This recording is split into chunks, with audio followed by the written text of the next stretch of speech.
Kay Morrison, standing in the ward of Bush Fair, an election in a couple of weeks' time. What type of issues have been coming up on the ward? What local issues for a start?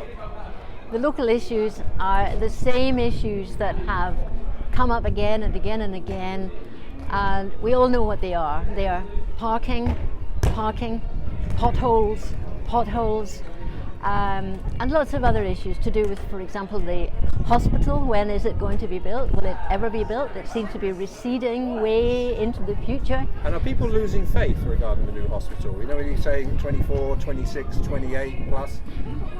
I think they are losing faith because they were promised that a hospital, a new, glittering, bright, modern hospital would be delivered imminently, really in the next year or two. That was the impression they were given. And they're now being told, well, it'll be at least 6 years. And they're asking, it's going to be longer than that, isn't it? Is it ever going to happen? Is really what they're saying. And why should your residents be concerned about that?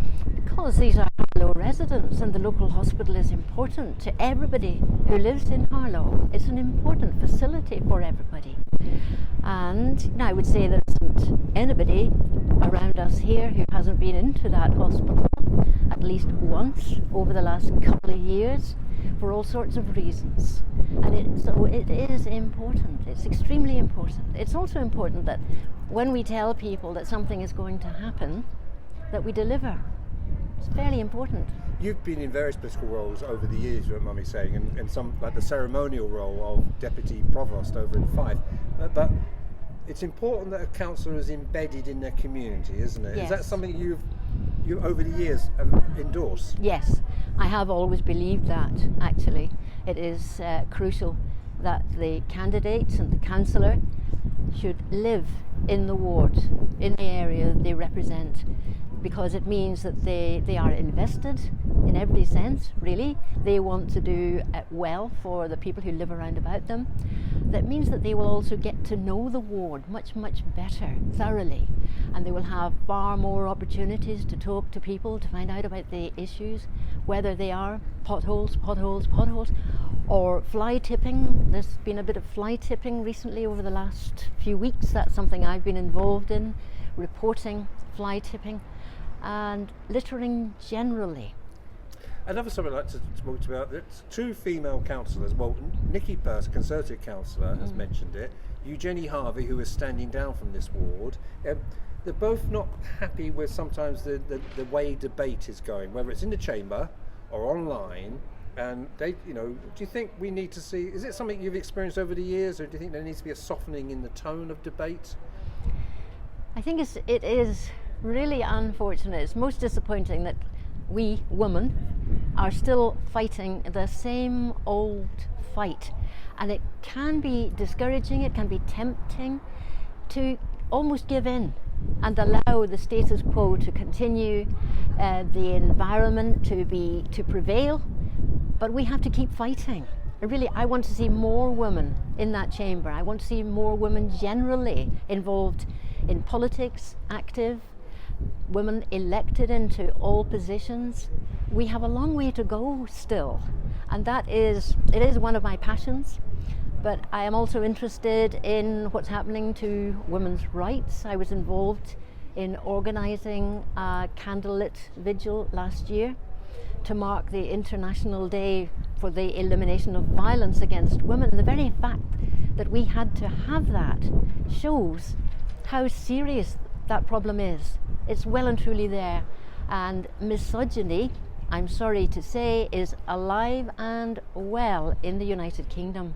Okay, we talked about local issues. Are there any national issues that possibly have come up? And perhaps, let's be honest, ask the Tories as well, has Boris Johnson's name come up?